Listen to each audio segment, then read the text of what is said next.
Chris, I have to tell you, Sundance has been fantastic so far, but the gentleman sitting right next to us right now is a phenomenal human being. Not only is he an accomplished chairman and owner of Funny or Die, he just came off winning an amazing Emmy for Weird. Are you kidding me?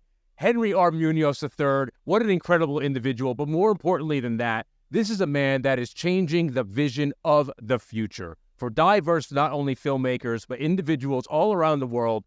I'm humbled to be sitting next to him. Henry, thank you so much for coming on the show. Thank you. Thank you for inviting me to be here. Really, it is phenomenal. You are inspiring. We're sitting there in awe of what you are trying to accomplish in these communities. But before we get into that, we're here at Sundance right now. You have a fantastic film. You're back here. You're EPing in an amazing movie. I'd love to hear more about In the Summers. It sounds fantastic.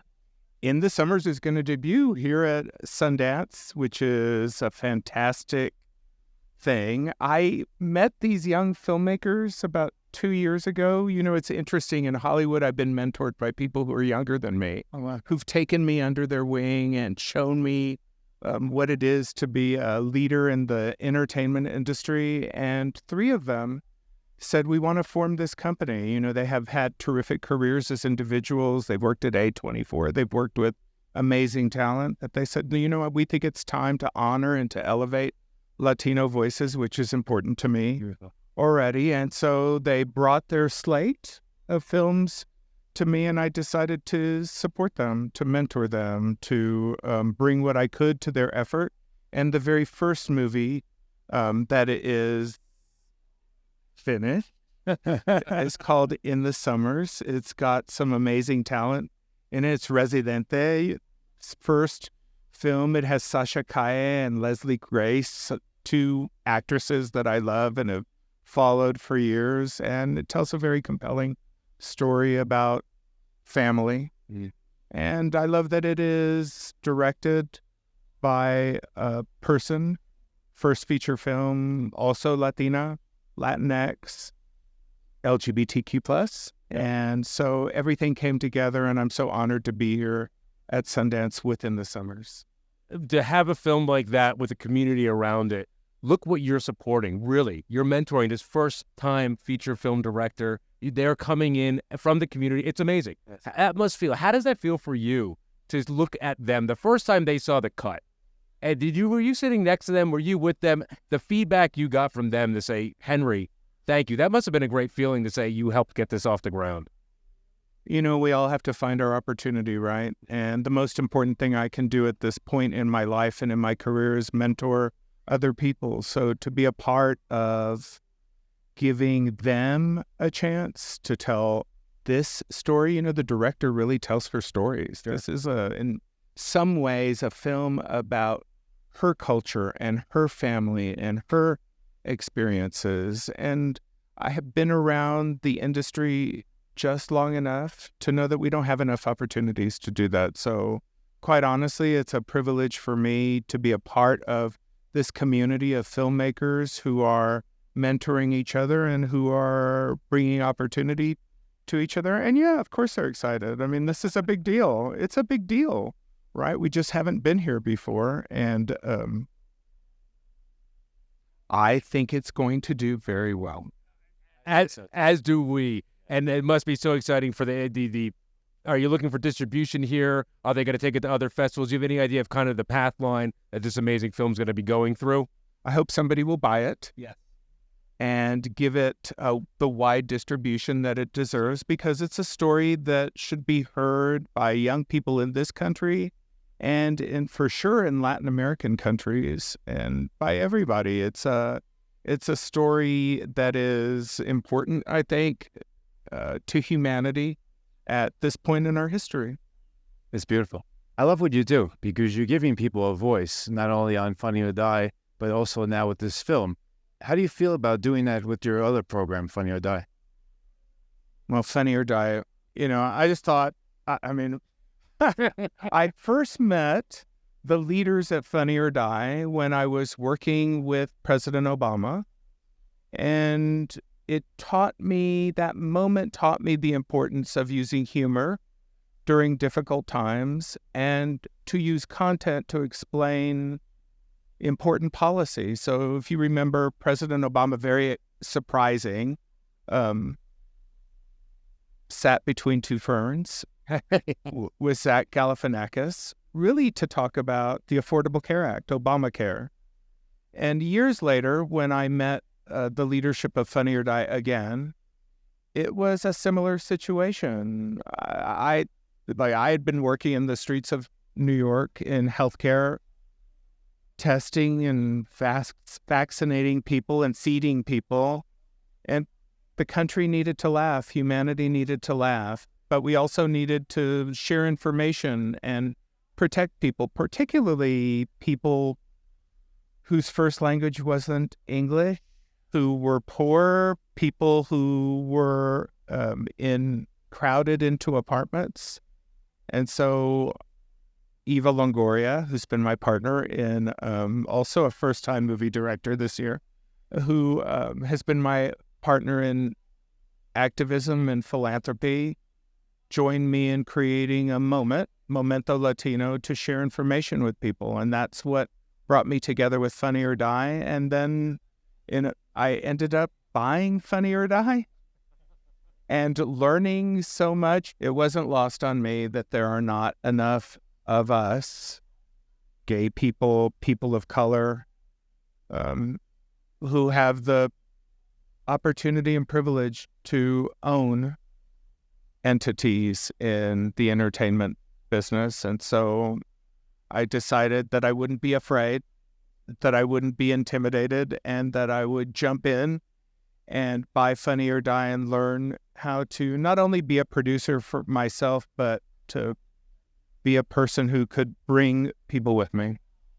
Yeah, I love this. You put in better words than that, Chris. It is beautiful. Pioneer. Really.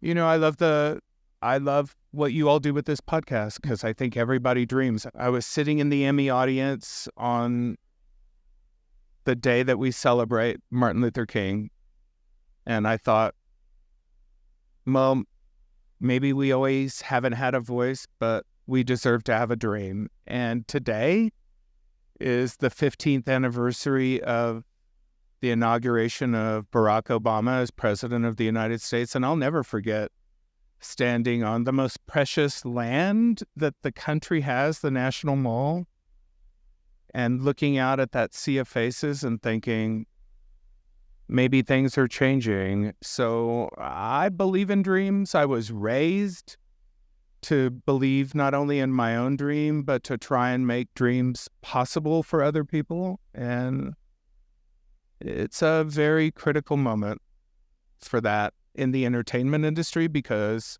we should be telling important stories that inspire the next generation of our country and around the world. But it's just an important moment. And I think the best thing that we can do is work together to make people's dreams come true. Henry, to be on that forefront shows what an individual you are. Not only are you doing this to create great entertainment, great content, but your content is literally changing the world. It just shows so much about the human being that you are. And if there are more people out there like this, we could make that change. There could be legitimate change for people in diversity in not only entertainment, but any business and anywhere around the world. What you're doing is nothing short of magnificent. It's really, I'm humbled to be sitting next to you.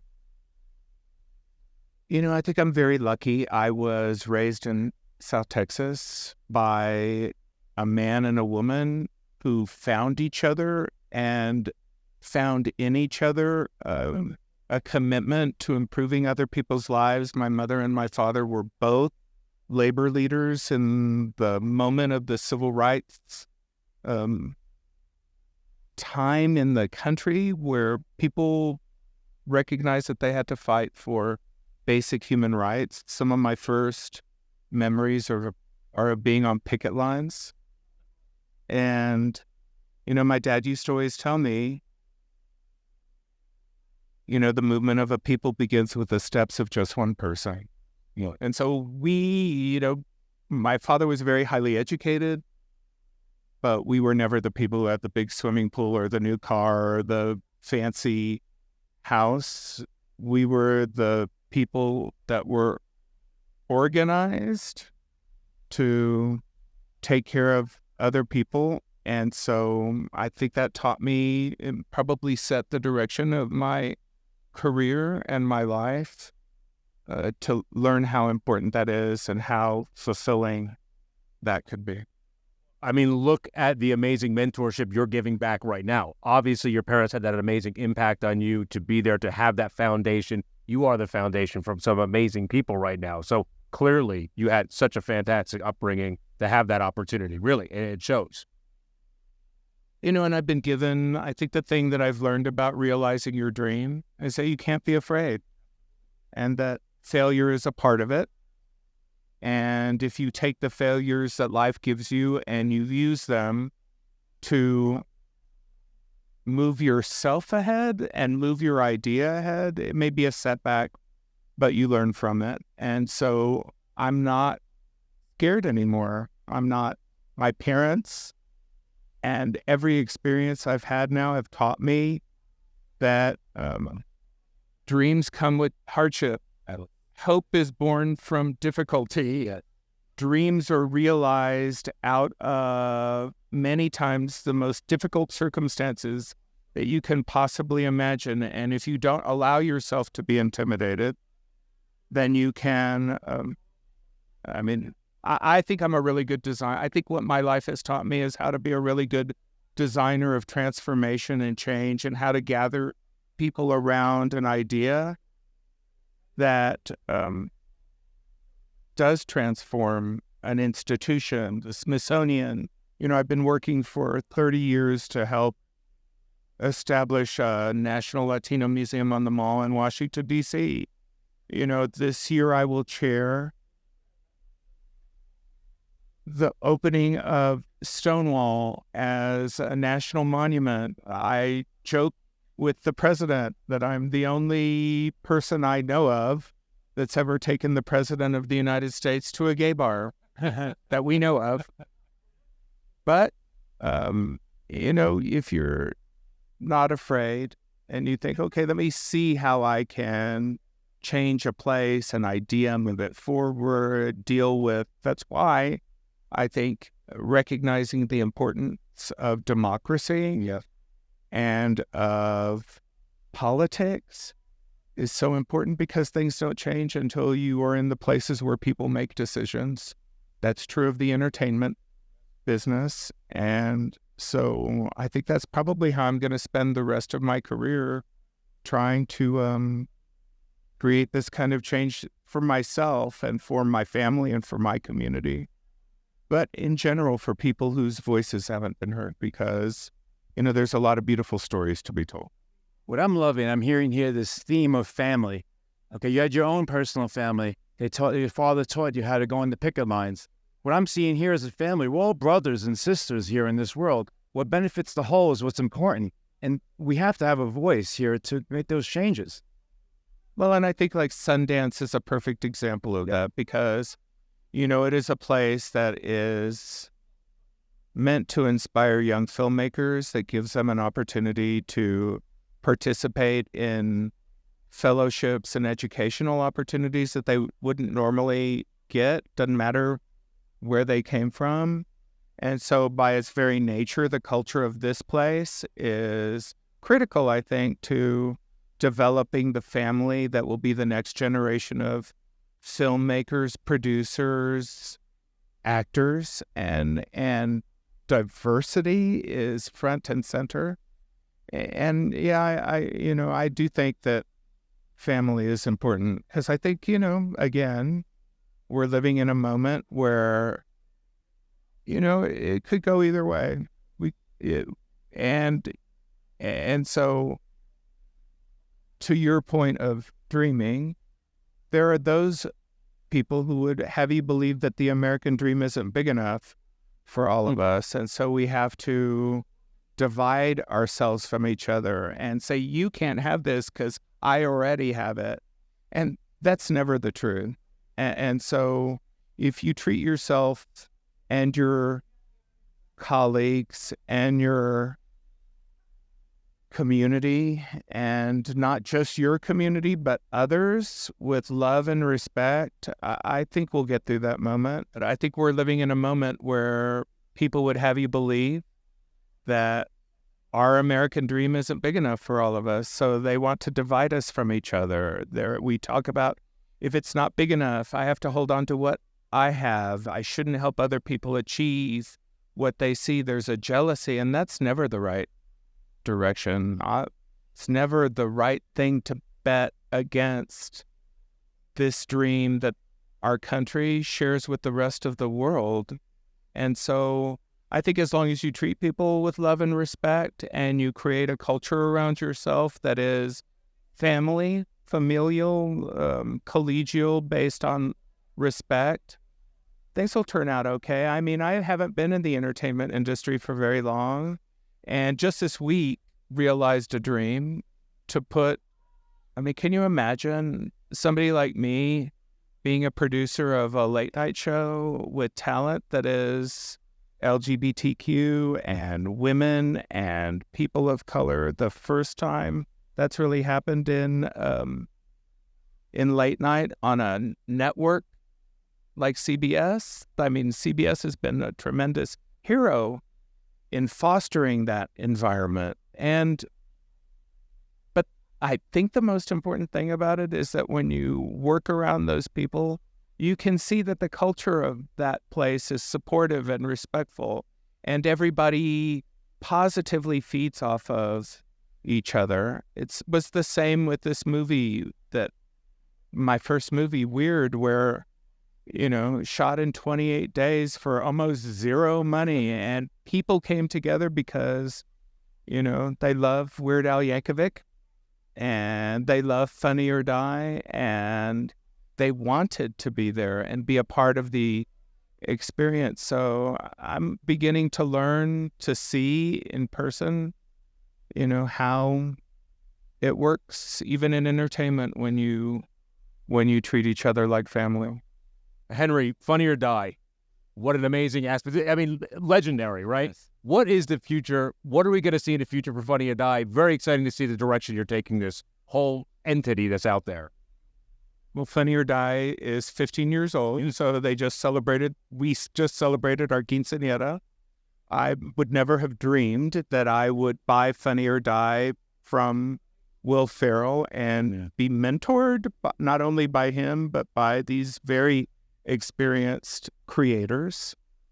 When we began talking about the future of Funny or Die at the beginning of my entertainment career, we thought about, well, why can't Funny or Die, FOD, be funny, original, and diverse, and female, original, diverse? Why can't it tell stories that evolve Funny or Die into the moment that our country and humanity is living in right now? So I'm very proud that in a short period of time, we've won an Emmy and premiered this great new late night show on CBS called After Midnight. And I think the future of Funny or Die will increasingly always be about what's happening in comedy and what's important to make people laugh right now.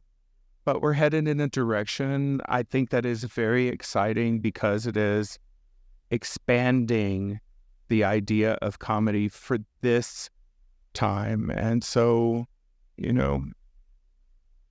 watch what happens at Funny or Die in the future. It sounds very exciting. I'm actually excited to hear.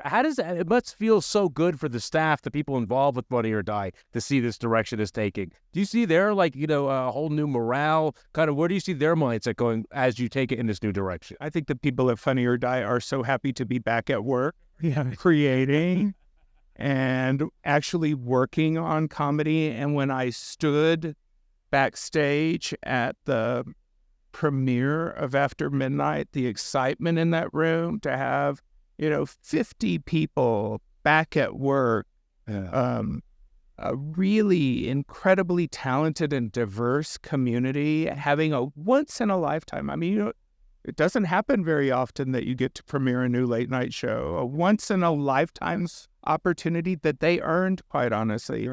we competed for that opportunity to premiere and sustain in late night. Yeah, they're excited. And even in that show, think about all of the comedians that will have an opportunity to work on that show, to be a panelist. Look at Taylor Tomlinson. She just turned 30 years old. Yeah. She's so funny and she's so good at what she does. And I mean, for Funny or Die, to partner with Stephen Colbert, for me, to be in the night, not to be sitting in the audience with watching Stephen Colbert, but to be his partner. I mean, that's a dream. What better way to put it than that? That is a dream. You're living your dream every day. It's incredible. It's incredible. How do you feel better than that? You don't. And so I think the future of Funny or Die, I can't even imagine. I can only dream the heights that company will reach. And I'm really honored that they said to me, you should buy us. And that's amazing. That's how things happen. And I'm so proud to be here. Can't wait for the future.